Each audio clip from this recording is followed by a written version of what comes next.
প্ৰধানমন্ত্ৰী মনমোহন সিঙৰ দিনত এটা আয়োগ গঠন হৈছিল। সেই আয়োগটোৰ নাম আছিল সচ্চাৰ আয়োগ। দিল্লী উচ্চ ন্যায়ালয়ৰ এজন ৰিটায়াৰ্ড জাজে এই আয়োগটো নিৰ্মাণ কৰিছিল। মনমোহন সিং আৰু কংগ্ৰেছ চৰকাৰৰ ওচৰত এই আয়োগৰ প্ৰতিবেদন দাখিল হৈছিল।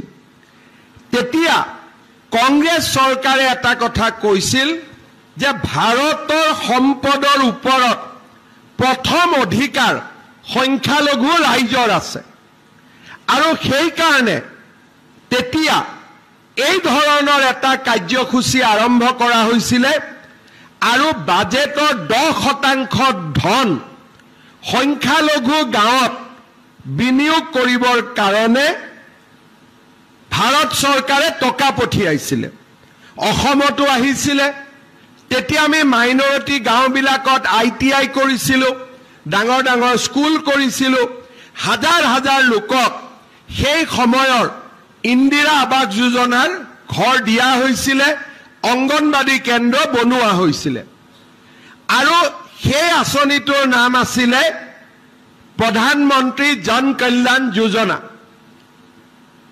আমাৰ চৰকাৰ আহিলে আমি কলো যে ভাৰতৰ সম্পদৰ ওপৰত প্ৰথম অধিকাৰ যদি কাবাৰ থাকিব লাগে, কাৰ থাকিব লাগে? সংখ্যালঘু লোকসকলৰ নে ভূমিপুত্ৰসকলৰ? সংখ্যালঘু লোকজনকো যদি মই সুধো, অসমত যদি এজন মই মুছলমান মানুহকো মাতি আনি সুধো যে মোৰ লগত 1 টকা আছে, প্ৰথমত মই কাক দিম? তেওঁ ক'ব যে প্ৰথমতে ট্ৰাইবেল মানুহখিনিক দিয়ক, কাৰণ তেওঁলোক অসমৰ ভূমিপুত্ৰ। ক'বনে নাই? কিন্তু এই সামান্য কথাখিনি কংগ্ৰেছ চৰকাৰে বুজা নাছিল আৰু তেওঁলোকে কৈছিল যে নহয়, যদি চৰকাৰৰ লগত 1 টকা আছে প্ৰথমতে সংখ্যালঘু মানুহখিনিক দিয়ক।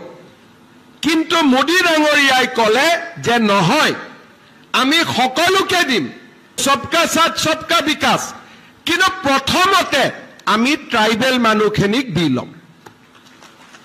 এইটো হ'ল মোদী ডাঙৰীয়া।